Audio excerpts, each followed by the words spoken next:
Thank you for joining me, fellow Guardians. This is Sam from Multiverse Mission Control, and today's quest is learning video games.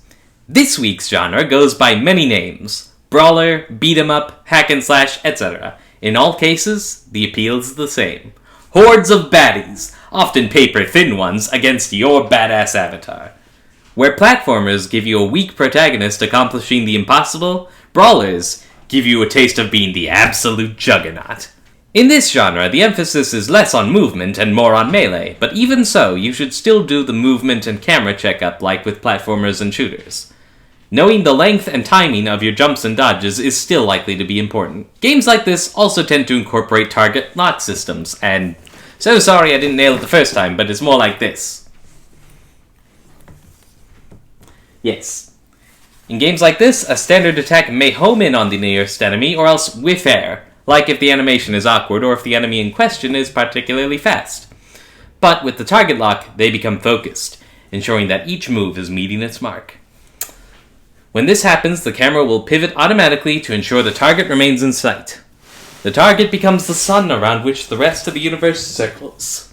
I find this rather handy, because it's like, that is the goal, so you want to stay focused on it, but with this mode comes its own pitfalls.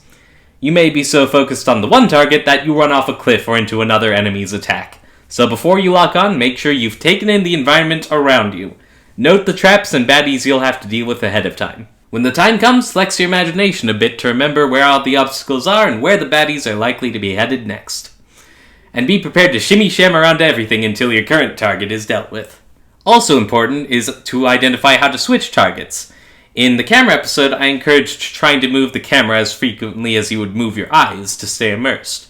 The same logic applies here.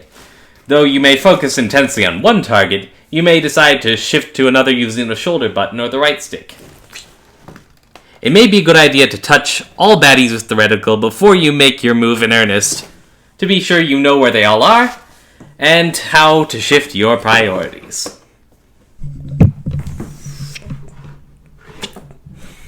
In your initial checkup, you add the range and damage of your attacks to the questions you ask, as well as note any other neat tricks that you might have.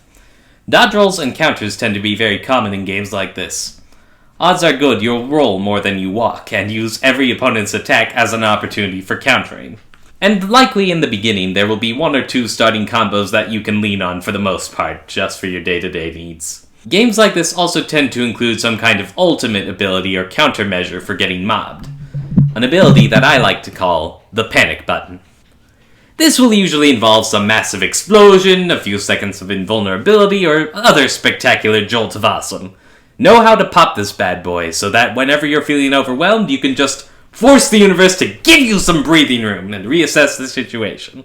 As you get better at the game, you'll be able to save it for special occasions, but don't be afraid to just hammer on it in the early stages, because then you'll be able to spend more time observing and less time dying.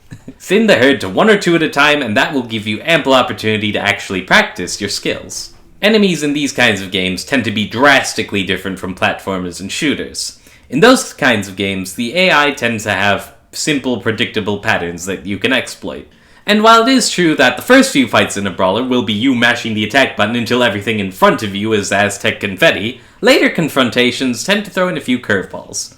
Harder enemies tend to block or evade head-on attacks to mix things up. This requires the player to muster up their patience and wait for their opponent to make the first move. Then, like a complicated dance, they move, you respond with either a block, counter, or evade as necessary, and then you dive in at their exposed weak spot. Enemies like this also tend to change up whatever combo they use at any given time, requiring the player to be ready for one of multiple possible attacks. In a particularly extensive fight, they may have one combo that seems familiar, but then they add a little twist at the end of it. This is likely to happen if the enemy in question has a mode in which they get enraged or something such like that. Similar to platformers, each move is like an item in your inventory, a wildcard to be pulled for a special situation. But unfortunately, you lose the ability to pregame, as you are always in the middle of the action. This makes it hard to view a situation calmly. But also like platformers, you must remember that you have more time than you think.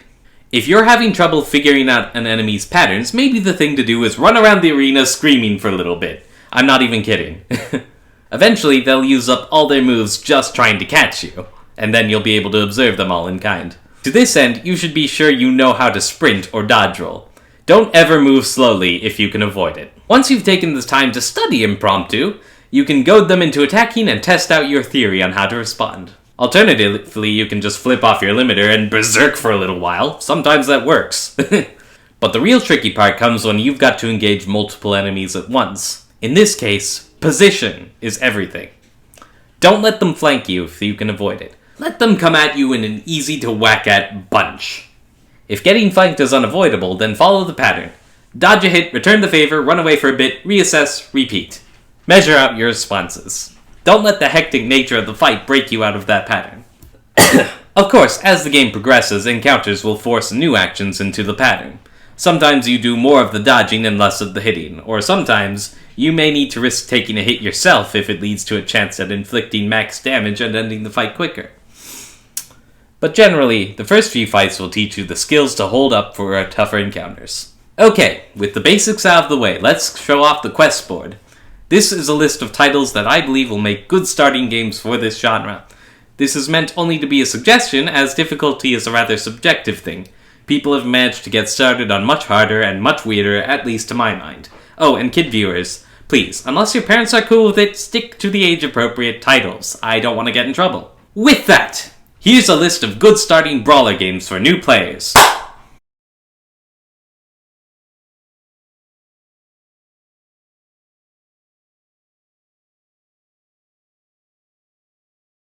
Once you've got the basics down and a better idea of what you want out of games like this, decide for yourself what the next challenge to explore should be. Ask a friend, watch a review, or poke around online a bit, and choose a title that seems consistent with what you learned or that will challenge you to the next step up. When you're able to set your own goals, the process of getting good becomes much more fulfilling. Okay, next time, we're gonna finish off the series with fighting games. So, thank you all for tuning in, subscribe if you want to see more content like this, and remember, you all have the potential to get good. Peace out.